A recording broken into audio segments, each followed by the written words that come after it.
Hi guys and girls, this is Claudia here from Metaldays 2017, this time with Katana. Thanks for being here. Thank you very much. Thank you. So, Metaldays, that is for you. What is on your mind at the moment? What are you working on? At the moment, I think the gig is everything that's on our mind. Because, when it's time to start preparing, we're going to go and start really preparing in 45 minutes or something like that, and that's when you don't really have anything else on your mind, I think. So, how do you get on stage, as yourself, or do you prepare for a character in your mind? Yeah, for me, it's very much a character. I think it's like the last thing I do before I. Also. Yeah, of course, and it's not the stage clothes that we use. It's not the kind of stuff that you put on when you go to the shopping mall. Or of course. So for me personally, the last thing that I always do before getting on stage is just finding a mirror and looking at myself. And that's a good but really understanding that that's the person that I am right now and not the regular kind of person, because that helps you get in the mood for actually playing live. I don't know. What about you guys? Well, I used to play with shorts and just a t-shirt. I can go shopping with that. I guess so, yeah. But I agree with Tobias. It's, and I think Christoph used to have his tight jeans or vest or something. But you have the mindset to say, okay, now this is a special moment for me when your kids play. What all the work around it is about. So this moment on stage. That's a hard question. I don't know. No, for me, I dress up a great deal. Tobias, I put on makeup and a lot of clothes that I don't normally wear in a shopping mall. And it's when this stuff comes on, it's like I'm putting on the costume of the version of you that I present on stage. And when I'm done with that, when I'm warmed up my voice and everything, I'm that guy.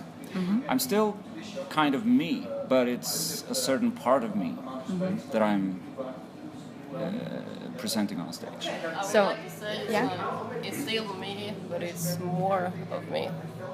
So a bigger version. Yeah, exactly. Pretty good description. So, what do you think is important to you sharing with the people listening to your music? Is it more the fun part or some?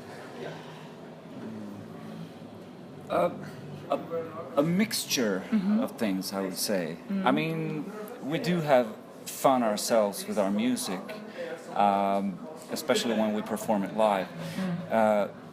But the music is often written in a sort of multi-dimensional way, I think. There's a lot of positive energy in it, but there's also a lot of layers in the music and in the lyrics, often philosophical musings, and we can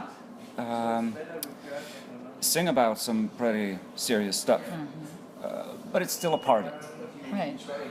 So, talking about the serious stuff, there's so many labels out there, like different genres, or the idea of somebody maybe being an artist or not being an artist, being a musician, entertainer, all that, words, basically.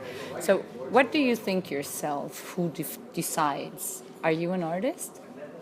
Yeah. Yeah. Sure, yeah. And I think artist is the broadest term, because that encompasses all of it. Am I an artist within music or movies or a lyricist or whatever it is? It's all art. And I think that's what we're doing. Because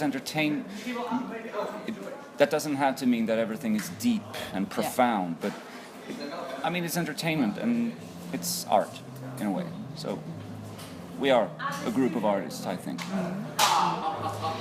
So, what do you think about all that terminology wandering around? Is it like you care for the labels, or it's more you just care for what you're doing? Yeah, well, I think what's interesting about labels nowadays is that you don't, whether you're an artist or an entertainer or guitarist or a performer or whatever, it's all the other stuff that you have to be. You have to be your own manager and your own guitar technician, and you have to be a PR specialist and social media specialist, and all of that stuff is something that artists 20 years ago or back they didn't have to think about that, because that was a different part of the industry. Right. Nowadays the bands are the industry pretty much. You have to do everything yourselves, and that's we've been working with that mindset for 15 years, that when we want something done, if we're going to release a t-shirt, I made the motive for this t-shirt is of course the cover art for one of our albums, but the t-shirt stuff itself, everything from creating the files for the printing press company and actually ordering stuff,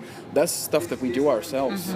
So it's like the whole industry surrounding the music, from actually writing the music and rehearsing the music to actually getting it out there and playing live and merchandising and stuff.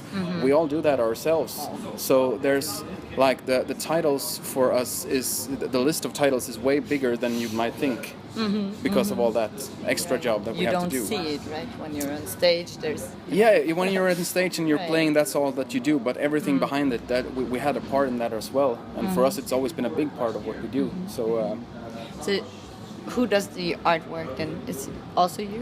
No, the artwork itself is done by a wonderful Bulgarian artist called Dimitar Nikolov, who we found probably around a year before we released our first album. We saw that he did some album cover arts for the Keep It True festival in Germany, and we just found that his style was exactly what we were looking for in terms of, because we hadn't really decided on how we wanted to. We tried some different ideas with different demos and stuff like that in the past, but when we saw his artworks for those albums, it was like, that's the guy that's going to do our stuff, and and it turns out he's very interested in Japanese history, and he knows everything about the samurai armor and stuff like that, so it was a very nice match for us to find him, and he was very excited to do all our, so he's done everything for us since then. So thank you very much for all your time, which you have very little of because you have to so much work. Yes. And just keep on having fun and Isn't you enjoy. And thank you very much for having us. Thank you. Thank you.